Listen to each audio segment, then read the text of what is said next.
A ruthless mafia boss finds his maid's daughter secretly washing dishes at 3 a.m., and he's about to uncover the desperate truth behind the sacrifice she'll kill herself to hide.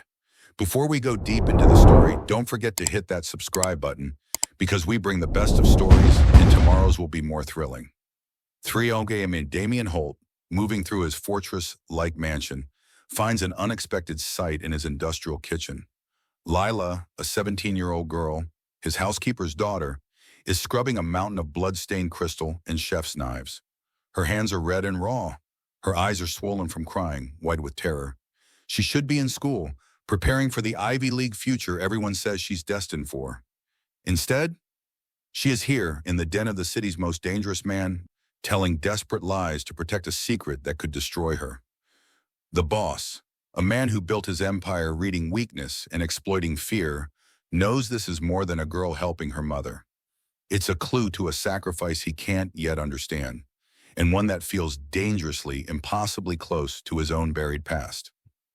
Violence was a pattern, Damien Holt had learned. You could see it coming if you knew where to look. A shipment 2 hours late, a lieutenant who couldn't meet your eyes, a rival family sending flowers to your mother's grave. These were the tells, the small fractures that preceded an earthquake. Sleep, however, was chaos. Damien could not predict it.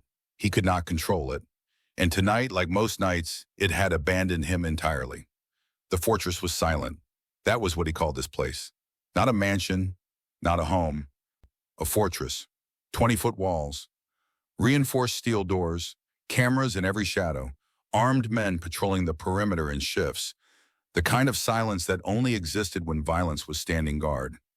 Damien Holt stood at the top of the east corridor, his white dress shirt unbuttoned at the collar, sleeves rolled to his elbows. The tattoos that crawled up his forearms, intricate, deliberate, each one a mark of territory claimed or blood spilled, looked black in the dim light. He was 38 years old. He had not slept more than 4 hours in a single night since he was 19. He rubbed his jaw, feeling the roughness of stubble. He'd been in his office reviewing ledgers, the legitimate ones and the others. Wine imports, construction contracts, the casino downtown, the brothels on the east side. The numbers were clean. The problems were elsewhere. Internal problems. A soldier named Frankie who was getting too bold. A shipment from Marseille that had gone missing. These were patterns he could manage, but his mind would not shut down. He moved down the corridor, his leather shoes silent on the polished marble. The air smelled faintly of cigar smoke and expensive cologne. He was heading back to his office, maybe another espresso, maybe a call to his enforcer, Salvatore, to handle the Frankie situation tonight instead of tomorrow. That's when he heard it. It was not a dangerous sound. His security was absolute. No one could breach this compound without triggering alarms that would wake the dead. It was a small, secret sound, the soft clink of glass on steel, the quiet, rhythmic scrape of something being scrubbed. Water running from the kitchen, the main kitchen, at the far end of the ground floor. Damien stopped. He listened. His instincts, honed by 2 decades of survival in a world where hesitation meant a bullet, flared to life. It was 3 a.m. His staff did not work at 3 a.m. Maria Dawson, his housekeeper, had left hours ago after the dinner party. She always left by midnight. So who the hell was in his kitchen? He changed direction, moving toward the staircase. His hand went instinctively to his side, where a Glock 19 would normally rest. He wasn't wearing it. He was in his own fortress. But the habit was burned into his muscle memory.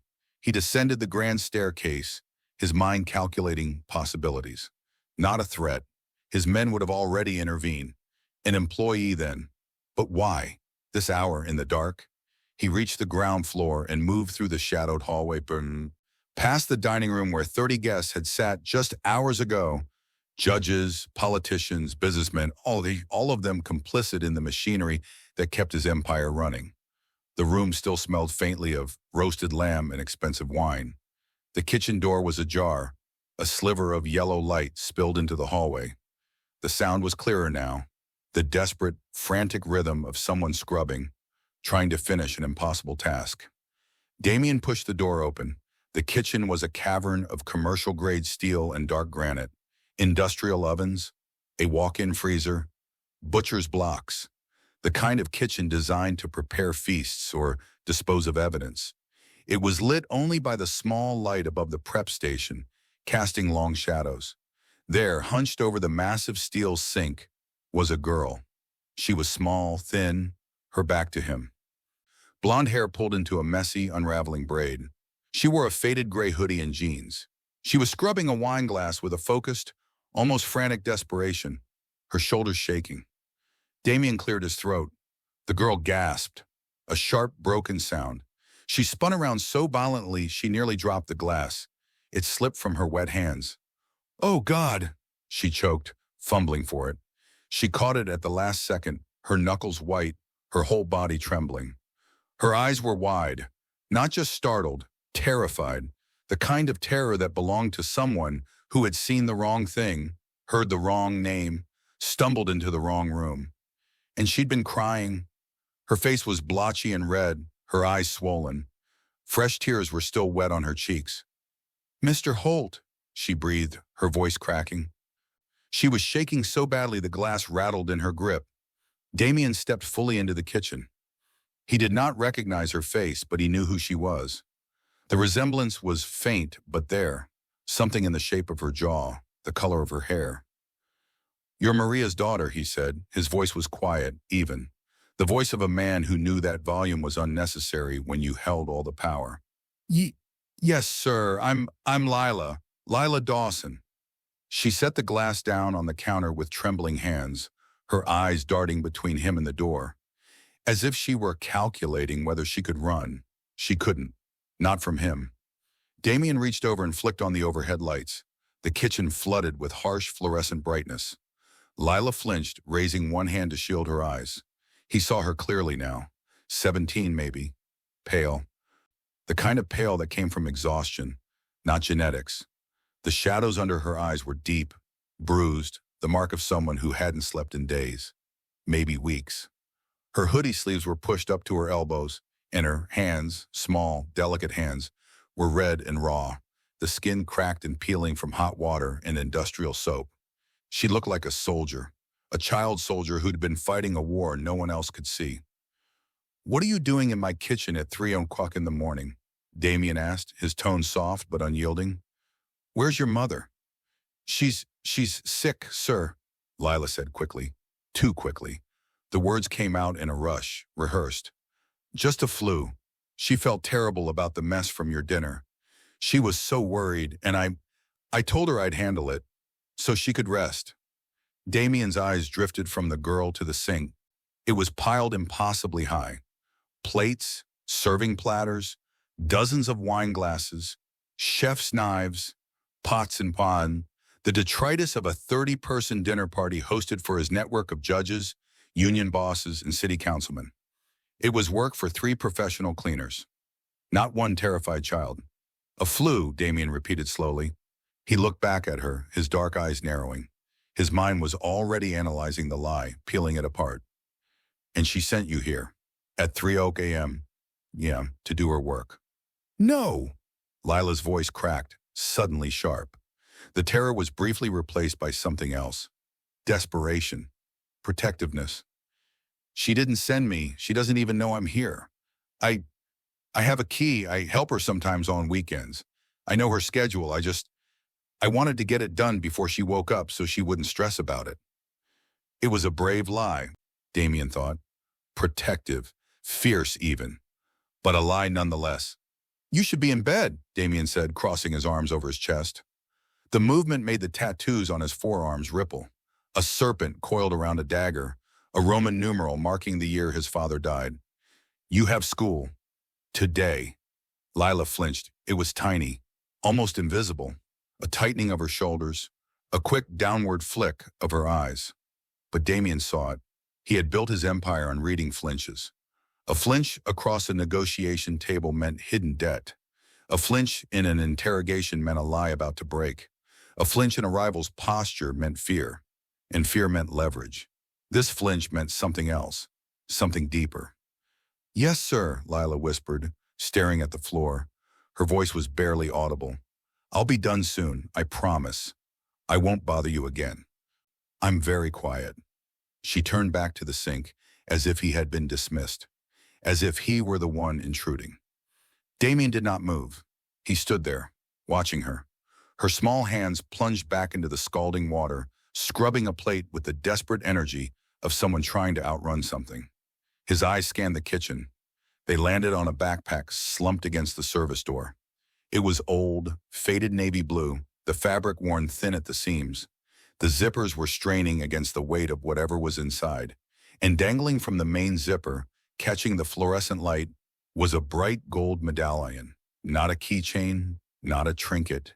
An academic medal, engraved, prestigious. Damien's jaw tightened. He looked back at the girl, at Lila, hunched and shaking over a sink full of dishes that weren't hers to wash. Something was very, very wrong here. And Damien Holt, a man who had built an empire on patterns and predictions, realized he was looking at a sacrifice he didn't yet understand. But he would. Damien moved closer, his footsteps deliberate against the tile. Lila's shoulders tensed with each step, but she kept scrubbing, her movements becoming more frantic. "Look at me," Damien said quietly. It wasn't a request. Lila's hands stilled. Slowly she turned, keeping her eyes fixed somewhere around his chest, refusing to meet his gaze. Her hands were dripping soapy water onto the floor. "Your mother works long hours," Damien said, his tone measured, analytical. "Catering events, managing this house. She's been with me for 3 years. He paused, letting the silence stretch. "But I've never seen you here at night, never at 3 on Kwame Mbame. So tell me again, why tonight?" "I told you, sir, she's sick, the flu. She was exhausted from the party and—" "The party ended at midnight," Damien interrupted, his voice still quiet but edged with steel. "Maria left with the catering staff. I watched them go. She wasn't sick then." Lila's breath hitched. Her hand moved instinctively to her hoodie pocket, a nervous gesture, but she caught herself and pulled it back. Too late. Damien's eyes followed the movement. "What's in your pocket?" he asked. "Nothing, sir, just nothing." Damien took another step forward. Lila took one back, her spine hitting the counter. She was trapped between the sink and the man who controlled half the city's underground. "You're lying to me," Damien said, his voice dropping lower. "I've built everything I have on knowing when people lie. And you, Lila, are a terrible liar." Her eyes finally snapped up to meet his. For a brief moment, he saw it. Not just fear, but something fierce underneath. Defiance, desperation, the look of someone protecting something precious. "My mother needs this job," Lila said, her voice shaking but steady. "If you think she can't handle it, if you think she's—" "I didn't say that." "Then please, Mr. Holt, please just let me finish. I'll be gone before sunrise. You'll never see me here again." Damien studied her face, the exhaustion carved into it, the way her left hand trembled slightly as she gripped the counter. And there, on her right hand, partially hidden by her sleeve, he saw it. A class ring, gold band, deep blue stone, the kind given to honor students, the top of their class. His eyes drifted to her hoodie pocket, the one she tried to protect. The fabric bulged slightly, weighted by something metal. "Show me what's in your pocket," he said. "It's nothing. Show me." Lila's jaw clenched. Slowly, reluctantly, she reached into her pocket and pulled out a small medallion on a blue and gold ribbon. Even in the dim light, Damien could read the engraving. National Merit Scholar Finalist. She clutched it in her fist as if she could hide it from view, her eyes brimming with fresh tears. Damien said nothing for a long moment. He simply looked at her, this brilliant, exhausted girl washing his dishes at 3 o'clock in the morning, hiding her achievements like they were something shameful. "Go home," he said finally. Lila blinked, confused. "Sir?" "Go home. Now, before I change my mind." She didn't wait for him to say it twice. She shoved the medallion back into her pocket, grabbed her backpack, and bolted for the service door. She didn't look back. Damien stood alone in the fluorescent glare of his kitchen, staring at the mountain of unwashed dishes, the soapy water still swirling in the sink. Something was very wrong here, and tomorrow he would find out exactly what. Damien didn't sleep. He made a phone call instead. At 4:17 a.m., Salvatore's voice came through rough and alert, His enforcer never questioned a summons at any hour. "Boss, I need a file," Damien said, standing at his office window, watching the city lights flicker in the pre-dawn darkness. "Maria Dawson, my housekeeper, and her daughter Lila. Everything. Medical records, school records, employment history, bank accounts, debts. I want to know what they ate for breakfast last Tuesday." There was a pause. "Problem?" "I don't know yet," Damien said. "That's what you're going to tell me. I want it on my desk by noon." "Understood." The line went dead. Salvatore delivered at 11:43 a.m. He walked into Damien's office without knocking, dropped a thick manila folder on the desk, and waited. His face was grim. Damien opened the file. The first page was a school transcript. "Lila Marie Dawson, I am 17 years old. GPA 4.0, National Merit Scholar finalist. AP courses in calculus, literature, chemistry, physics. SAT score 1580. Early acceptance letters from Stanford, Harvard, and MIT, all offering full scholarships." Damien flipped the page. Attendance record. Perfect for 3.5 years. Then 6 weeks ago, it stopped. Abruptly. No graduations. No withdrawals. Just gone. "She quit," Salvatore said flatly. "Stopped showing up. The school tried calling. Maria told them Lila was dealing with a family emergency and would return soon. She never did." Damien's jaw tightened. He turned to the next section. Medical records. Maria Dawson. Diagnosis, stage 4 pancreatic cancer. Prognosis, 6 to 9 months without aggressive treatment. Treatment option, experimental immunotherapy trial at a private research hospital. Cost, $10,000 per month. Insurance coverage, $0. Reason, experimental, non-FDA approved. Damien read the words twice. $10,000 every month. For a chance, not a guarantee, that Maria might survive. "She's dying," Salvatore said quietly, "and the only thing that might save her costs more than she makes in 6 months. Damien flipped to the financial records. Maria's bank account, 340, a maxed-out credit card, a second mortgage on a tiny house on the east side. Lila's bank account, $127, no savings, no safety net, nothing. "Where's the money coming from?" Damien asked, his voice cold. Salvatore's expression darkened. He slid a photograph across the desk. It showed a grimy nightclub, neon sign flickering, the Viper Room. "She's working here, night shifts, waitressing, bartending, probably worse. It's one of Castellano's places, bottom-tier operation, the kind of place where girls disappear and no one asks questions." Damien stared at the photograph. The Viper Room. He knew it. A filthy, dangerous hole where low-level criminals laundered money and exploitation was the business model.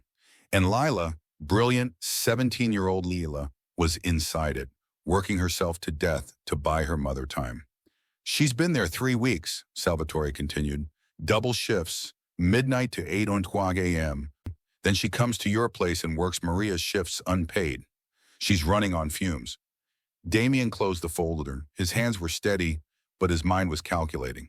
A girl throwing away Stanford, throwing away her entire future. For $10,000 a month, she'd never make it in time. "Find out everything about the Viper Room," Damien said, his voice deadly calm. "Who runs it? Who works there? And where Lila will be tonight?" Salvatore nodded and turned to leave. "And Sal," Damien added, his eyes still on the folder, "don't let anyone touch her." Damien sat alone in his office after Salvatore left, the folder still open on his desk. He should have closed it, should have moved on to the dozen other fires burning across his empire. But something drew him back to the file, to the pages he hadn't yet examined. He flipped past the financial records, past the medical reports, until he reached the background section. Family history, Maria Dawson, née Castellano, no relation to the crime family, just an unfortunate surname. Married to Vincent Dawson, deceased, died 14 years ago. Construction accident. There was a photograph paper-clipped to the page. A family photo, faded and creased. Maria younger, smiling. A little blonde girl, Lila, maybe 3 years old, on her hip. And beside them, a man. Vincent Dawson, broad-shouldered, kind eyes, wearing a work shirt. Damien's hand stopped. Vincent's sleeve was rolled up in the photo, and there on his forearm, barely visible but unmistakable, was a tattoo. A small, simple design. A compass rose with 4 points, and in the center, the letters SP Pui. Damien's breath caught. His chest tightened. He knew that tattoo. He knew it because he'd seen it once before, 26 years ago, when he was 12 years old and running for his life. The memory struck him with brutal clarity. He was back in the East Side, in the abandoned rail yard where his father had just been executed by rival family soldiers. Damien had watched it happen from behind a rusted freight car, watched them put 2 bullets in his father's head and leave his body in the gravel. Then they'd come looking for him. The sun, the loose end. He'd run, bleeding from a gash on his arm, barefoot, terrified. They were closing in. He could hear their voices, their boots on the metal tracks. He was going to die. Then a door opened, a service door to a rail worker's shed. A man stood there, silhouetted in the dim light. He didn't say a word, just grabbed Damien by the shirt and yanked him inside. Locked the door, shoved him into a storage closet and whispered one word, "Stay." The soldiers searched the shed. The man lied to their faces, said he hadn't seen anyone, hadn't heard anything, was just finishing his shift. They didn't believe him. Damien could hear the suspicion in their voices, but the man held firm, calm, unflinching. They left. The man let Damien out an hour later, bandaged his arm with a first aid kit, and gave him a jacket and $20.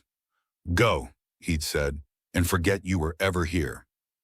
Damien had looked at the man's forearm as he wrapped the bandage. A compass rose tattoo. 4 points. SP in the center. "What does it mean?" Damien had asked, his voice shaking. The man had glanced at the tattoo, then back at Damien. "Safe passage," he'd said quietly. "It's what my grandfather taught me." "Everyone deserves safe passage, kid, even you." Damien never saw him again. He never knew his name, never repaid him. He'd buried that night deep, along with everything else from his childhood, and built his empire on top of the grave. But now, staring at the photograph, he knew. Vincent Dawson, Maria's husband, Lila's father, the man who saved his life. Damien's hand curled into a fist on the desk. The debt wasn't abstract anymore. It had a name, a face, a family, and that family was drowning while he sat in his fortress, untouchable, wealthy beyond measure. He owed them everything, and he let them suffer. Not anymore. Damien drove himself, no driver, no security detail, just him in an unmarked sedan, moving through the city as the afternoon light turned gray and cold. He knew where Maria lived. The address was in the file, but he'd never seen it, never needed to.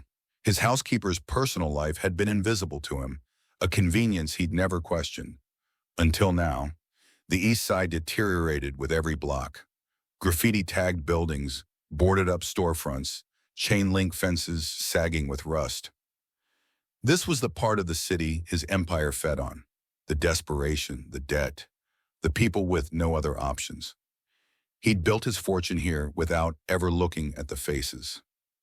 Maria's house was a narrow row home, squeezed between 2 others, the paint peeling, the front steps cracked.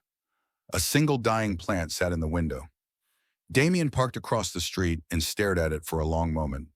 This was where his housekeeper came home after scrubbing his floors, where Lila studied for Stanford, where a family was quietly dying. He got out and crossed the street, knocked on the door, 3 sharp raps. The door opened slowly. Maria stood there, and Damien barely recognized her. She was gaunt, her skin pale and papery. The woman who moved efficiently through his kitchen, who managed his household with quiet competence, looked like a ghost. She wore a faded robe and her hands trembled as she gripped the doorframe. "Mr. Holt," she whispered, her eyes widening in shock and fear. I didn't know you were—" "I need to talk to you," Damien said quietly. "About Lila." Maria's face crumpled. She stepped back, letting him in. The house was small and cold, the furniture old but clean. Family photos lined the mantel. Lila at various ages, gap-toothed and smiling, then older, holding up a science fair trophy, then in a cap and gown at some school ceremony. Maria lowered herself carefully onto the couch, moving like every breath hurt. "She told me you found her," she said, her voice breaking. At the house, last night. I'm so sorry, Mr. Holt. I told her to stay home, but she doesn't listen. She thinks she can fix everything. Where is she now? Damien asked. Sleeping. Upstairs. She got home at 9 this morning. Maria's hands twisted in her lap. She works at a club, the Viper Room. I didn't know at first. She told me she got a job at a cafe, but I found out 2 weeks ago. I begged her to quit. I begged her to go back to school. She won't. Damien's jaw tightened. The university acceptances. Stanford. Harvard. Maria's eyes filled with tears. She burned them, she whispered. She took the letters and burned them in the kitchen sink. She said she didn't care about college, that it didn't matter. But it does matter, Mr. Holt. She's brilliant. She's supposed to, her voice broke. She's supposed to have a future. And you? Damien asked, his tone careful. The cancer, the treatment. Maria looked away, shame flooding her face. There's a trial, experimental. It's expensive. I told her we'd find another way. I told her to let me go, but she won't. She's killing herself trying to save me, and I can't stop her. Damien stood there watching this woman break apart in front of him. A woman whose husband had saved his life. A woman whose daughter was sacrificing everything because his world, offered no mercy. The Viper Room, Damien said. When does she work? Midnight to 8, Maria said quietly. Every night. Damien nodded once. He turned toward the door, then paused. Maria, you did nothing wrong, neither did she. He left before she could respond. The Viper Room was exactly what Damien expected. A decaying hole that reeked of stale beer, cigarette smoke, and desperation. Neon lights flickered over cracked leather booths. The music was too loud, bass vibrating across the floor. Men in cheap suits huddled in corners, conducting business that would never see daylight. Women in too little clothing moved through the crowd, their smiles hollow and mechanical. Damien walked in at 2 a.m., his presence cutting through the chaos like a blade. He didn't announce himself. I didn't need to. The bartender's eyes went wide. A bouncer near the door straightened, then froze, recognizing the man who ultimately controlled this place, even if he'd never set foot inside it.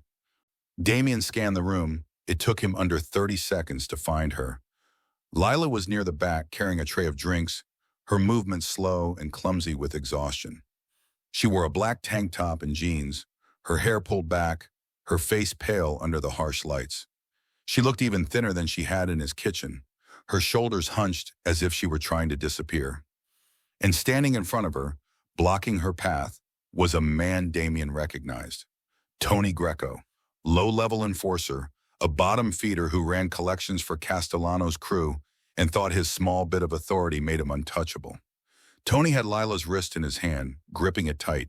She was trying to pull away, but he wasn't letting go. He was laughing, leaning in close, saying something that made her flinch. The tray in her other hand was shaking. Come on. Sweetheart, Tony said, loud enough for Damien to hear over the music. One drink with me. You owe me for letting you work here. Or maybe you'd rather pay me back another way. Damien moved. He crossed the room in seconds, his hand clamping down on Tony's shoulder like a vice. Tony spun around, his sneer already forming, ready to bark at whoever dared interrupt him. The sneer died the instant he saw Damien's face. Mr. Holt, Tony's voice cracked. His hand released Lila's wrist immediately. I wasn't. You weren't what? Damien's voice was quiet, deadly, the kind of quiet that preceded violence. You weren't threatening a 17-year-old girl? You weren't putting your hands on her? Tony stammered, his face pale. I was just joking around, boss. I didn't mean... Damien's hand moved to Tony's throat, not choking, just resting there. A promise. You work for me, which means you follow my rules. And my first rule is you don't touch people who can't fight back. The entire club had gone silent. The music still pounded, but every conversation had stopped. Every eye was on them. You're done, Damien said, his voice cold as ice. You're out. Pack your shit and disappear. If I see you again, if I hear your name again, I'll make sure you regret every second of your miserable existence. Do you understand? Tony nodded frantically, his breath coming in short gasps. Yes, sir. I understand. I'm sorry. Get out! Tony bolted. The crowd parted for him as he stumbled toward the exit, not looking back. Damien turned to Lila.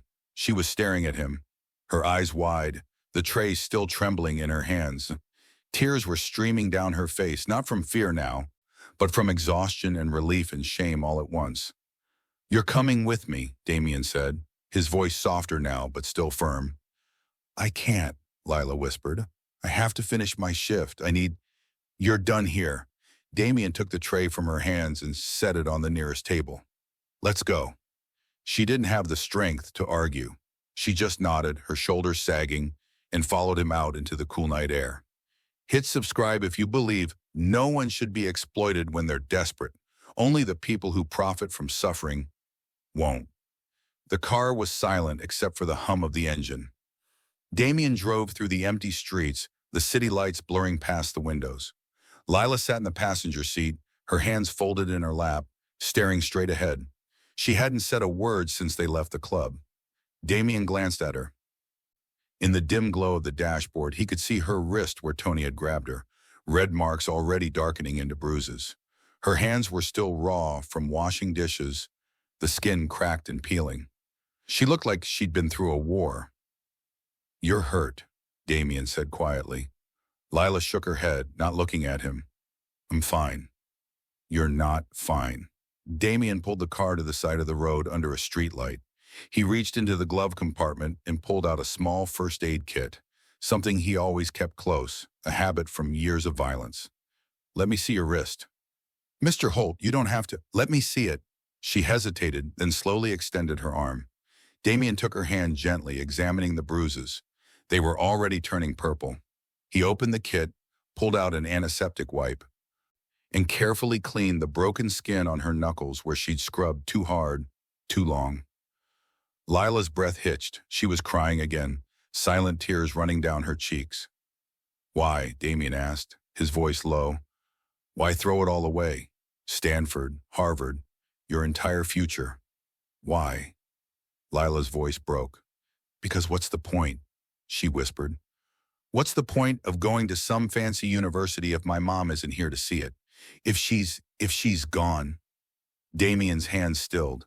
She's dying, Mr. Holt, Lila continued, the words tumbling out now, desperate and raw. The doctors said 6 months, maybe 9 if we're lucky. There's a treatment, a trial, but it costs $10,000 a month, and we don't have it. We don't have anything, so I thought if I could just buy her time, if I could just earn enough to give her a chance, you'd sacrifice everything, Damien finished quietly. Yes, Lila's voice was barely audible. Because she's my mom. She's all I have. And if I lose her, then what does any of it matter? The scholarship, the degree, the future, it all means nothing without her. Damien wrapped a bandage around her wrist with careful precision. He'd seen soldiers before, men who fought impossible battles, who gave everything for something greater than themselves. Lila was a soldier. She'd been fighting a war alone, with no reinforcements, no hope of victory, just a desperate need to hold the line for as long as she could. You can't save her by destroying yourself, Damien said, his voice rough with something he didn't want to name. I have to try, Lila whispered. She saved me my whole life. It's my turn. Damien finished wrapping the bandage and released her hand. He sat back, staring out the windshield at the empty street. He thought of Vincent Dawson, the man who'd saved a terrified 12-year-old boy without asking for anything in return. Safe passage. Everyone deserves it. What if, Damien said slowly, there was another way? Lila looked at him, confusion flickering through her exhaustion. What do you mean? What if you didn't have to do this alone? I don't understand. You will, Damien said. He started the engine. First, I'm taking you home. Comment, everyone deserves a chance.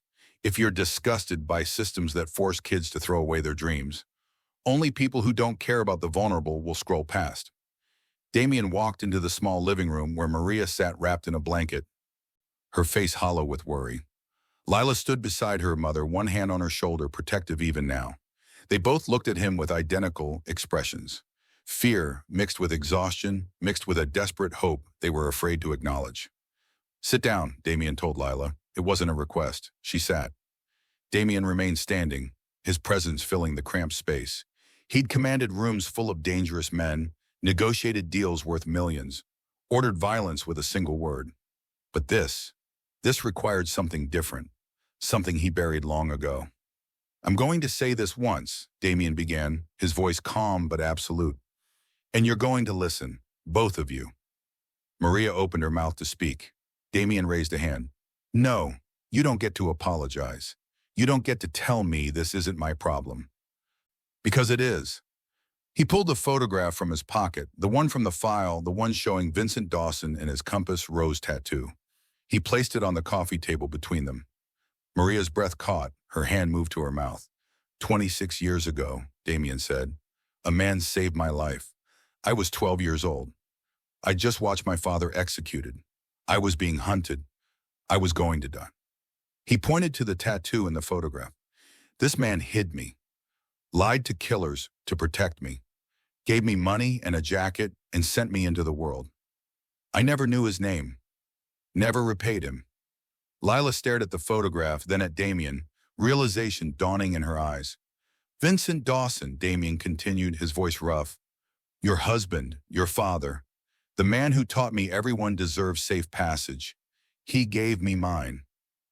And I never gave him anything in return." "Mr. Holt," Maria's voice broke. "I owe him a debt," Damien cut her off. "A debt that has compounded for 26 years. And I'm here to stop you from killing her future to pay for yours." The words hung in the air, sharp and undeniable. "Here's what's going to happen," Damien said, his tone shifting into the voice of a man who built empires. "Maria, you're being transferred to Mercy Heights Medical Center tomorrow morning. Private room, the best oncologist in the country, the experimental treatment you need, fully funded. You will get every chance at survival that medicine can provide." Maria was crying now, silent tears streaming down her face. "Lila," Damien turned to her, "your school will be contacted. Your absences will be excused as a family medical emergency. Your transcripts will be corrected. Your scholarship offers will be reinstated. You will graduate. You will go to Stanford. You will have the future you earned." "I can't," Lila whispered. "We can't accept—" "You don't have a choice," Damien said, his voice softening slightly. "This isn't charity. This isn't kindness. This is a debt. Your father saved my life, and I'm repaying him by saving yours, both of yours." He looked at Maria. "Vincent gave me safe passage when I had nothing. Now I'm giving it to his family. That's how this works." Maria covered her face with her hands, her shoulders shaking. Lila wrapped her arms around her mother, tears streaming down her own face. Damien stood there for a moment, watching them break apart and come back together. Then he pulled a card from his pocket and placed it on the table. "A car will pick you up at 8 o'clock a.m., he said. "Everything is already arranged." He turned toward the door. "Mr. Holt." Lila's voice stopped him. Why now?" Damien looked back at her. "Because I'm tired of living with debts I can't repay. And because your father believed everyone deserves a chance, even us and me." He left them there together, in their small, cold home that would soon be a memory of a life they'd almost lost. Like this, if you believe powerful people should use their resources to help, not harm. People who turn a blind eye to suffering won't. 6 weeks changed everything.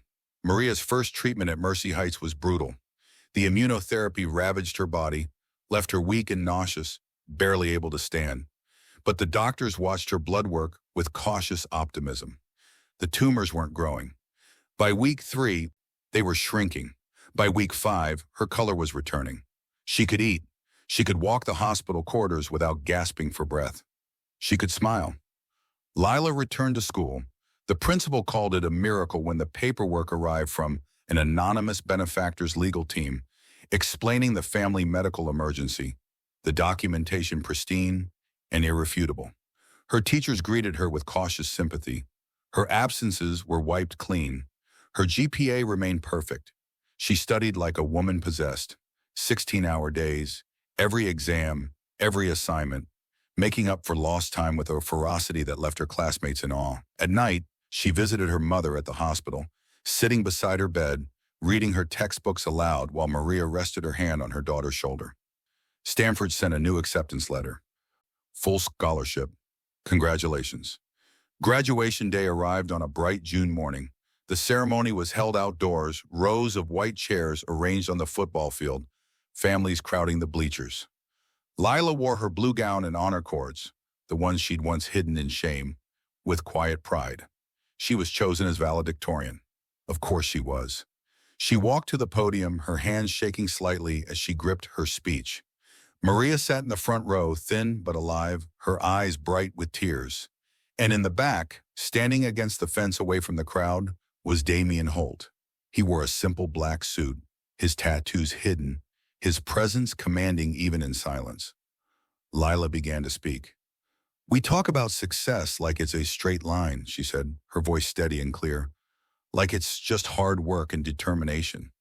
But the truth is, most of us fight battles no one else can see. We carry weight that would break other people. And sometimes we can't do it alone." She paused, her eyes finding Damien in the crowd. "There are people in this world who see the invisible battles, who steps in when no one else will, who gives us safe passage when we're lost." Her voice caught just slightly. "I'm standing here today because someone believed I deserved a future, because someone paid a debt they didn't have to pay, and I will spend the rest of my life honoring that gift." The crowd applauded. Maria was openly crying, and Damien simply nodded, once. A small gesture of recognition, respect, something deeper than words could express. Lila nodded back. She walked off the stage, diploma in hand, her mother waiting with open arms. The future stretched before her, bright and terrifying and possible. She was ready. Years later, on a crisp September morning, Maria stood tall in a sunlit office overlooking the city she once scrubbed clean for others. The sign on the door read, "Safe Passage Foundation, legitimate, untouchable, funded by vineyards and real estate that never smelled of blood." She hired single mothers, paid medical bills, and rebuilt lives. Her hair had grown back silver and elegant. The cancer was a ghost that no longer rattled its chains. Lila, 19 now, stood at the private airstrip in a Stanford hoodie, suitcase at her feet. The girl who once washed blood from Crystal at 3 a.m. was gone. In her place stood a young woman with steady hands and eyes that had seen the bottom and climbed out. Damien waited beside the sleek jet.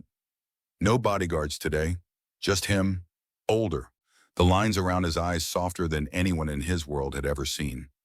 He pressed a small leather pouch into her palm. Inside, a faded brass compass, rose pendant on a worn chain, Vincent's, taken from a box Maria had kept all these years. Etched on the back, tiny and new. LMD. Safe passage, always. Lila's breath caught. She understood. This was the last piece her father Damien could return, and the first piece of armor he was giving her for the world ahead. "No debts between us anymore," he said quietly. "Only forward." She hugged him, fierce, quick, the way soldiers embrace before marching into different wars. Then she boarded, the stairs folding up like a promise kept. Damien watched the jet climb until it was only a glint against the blue. For the first time in decades, the noise in his head was gone. No patterns to predict, no fractures to exploit. Just stillness. The price of an empire suddenly felt small against the weight of one life saved, one future returned. He had finally paid what he owed, and it cost him nothing and everything. Hit subscribe, like, and share if you believe ruthless men can still be redeemed by the good they finally do. Only people who've never carried a debt this heavy will keep scrolling without feeling.